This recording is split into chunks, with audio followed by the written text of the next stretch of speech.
Ada orang-orang yang dekat dengan Allah sehingga cahayanya terang, ada yang agak jauh dari Allah. Dan itu kategorinya di 5 jenis tauhid itu. Yang paling atas adalah yang paling jauh, dan yang paling bawah adalah yang paling dekat. Yang paling atas, la ilaha illallah. Ini tauhid kita, tauhidnya orang awam. Ya, ini agak panjang. Kalau ada waktu saya ingin mengulang Ghazali untuk ngajari gimana caranya jadi orang awam yang benar.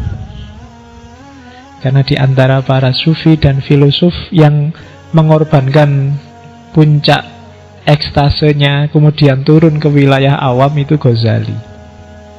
Itu yang bikin kita lebih sreg baca buku-bukunya Ghazali, lebih nyambung kalau baca kitab-kitabnya Ghazali. Karena Ghazali sendiri berusaha untuk nulis sesuai logikanya orang awam.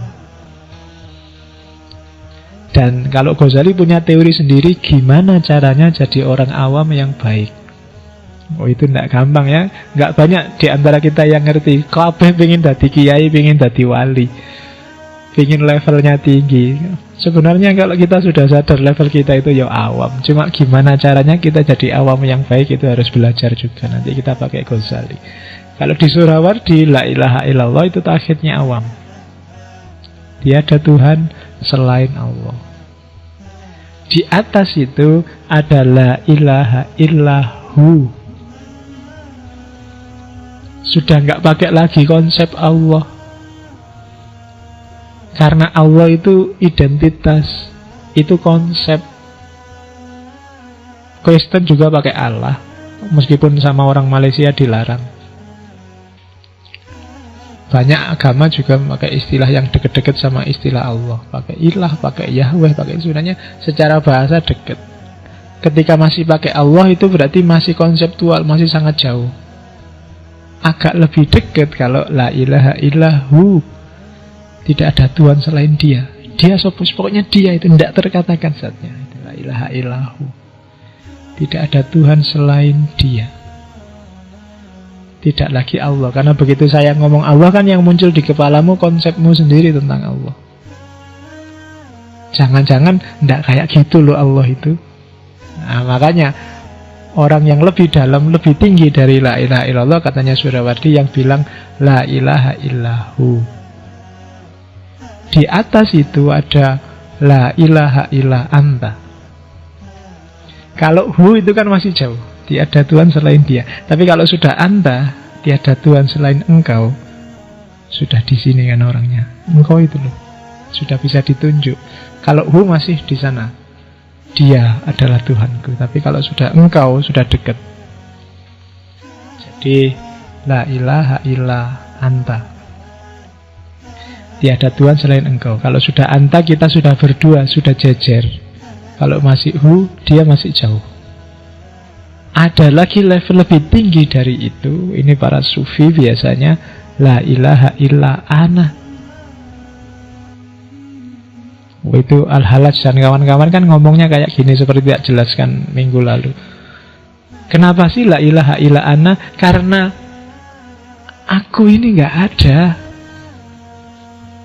Aku itu tidak wajibul wujud. Aku itu mungkinul wujud. Jadi yang berhak ada itu hanya Allah. Adaku itu tergantung Allah.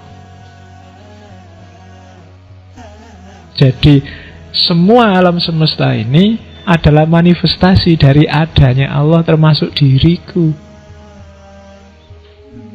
Jadi tidak ada Tuhan selain aku sendiri. Ini di dalam diriku ini ada Allah.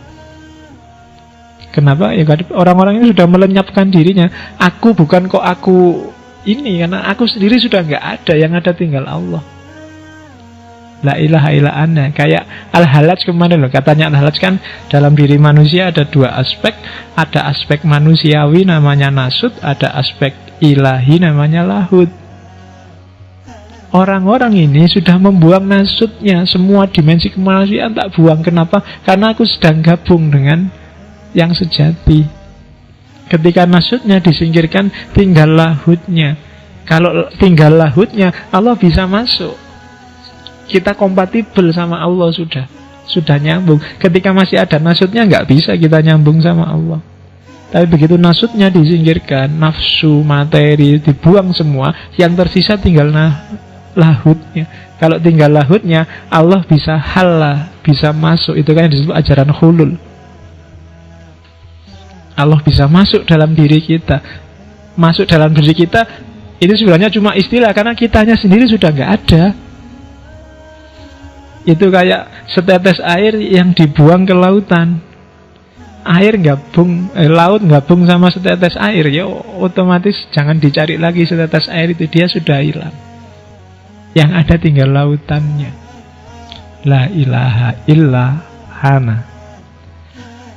Cuma yang ini kalau kedengaran ahli fikih, nah kamu bisa dituduh murtad, dituduh kafir. Dan itu yang terjadi pada para sufi. Ya kalau Al-Hallaj kan nanti punya murid Siti Jenar ya nasibnya sama kayak gurunya di Indonesia, dihukum mati. Tapi di atas la ilaha illa ana adalah tidak ngomong apa-apa. Sudah habis, sudah hilang semua, sudah. Tidak ada engkau, tidak ada aku, tidak ada dia, selesai. Sudah lebur semuanya dalam eksistensi Tuhan. Itu jadi puncaknya justru diam.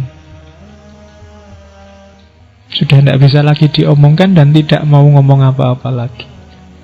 Sudah selesai dengan kata-kata, selesai dengan logika, selesai dengan bahasa. Sudah tidak butuh apa-apa lagi. Itu puncaknya tauhid. Kalau masih bisa diomongkan, masih bisa diekspresikan, masih bisa engkau, aku, diakan, masih ada jarak. Termasuk ketika masih ada ana, masih ada aku, masih ada jarak. Puncaknya justru tidak usah ngomong apa-apa, sudah habis, selesai semuanya, tinggal Allah saja. Aku yang ngomong, ana juga sudah nggak ada, sudah habis, sudah hilang.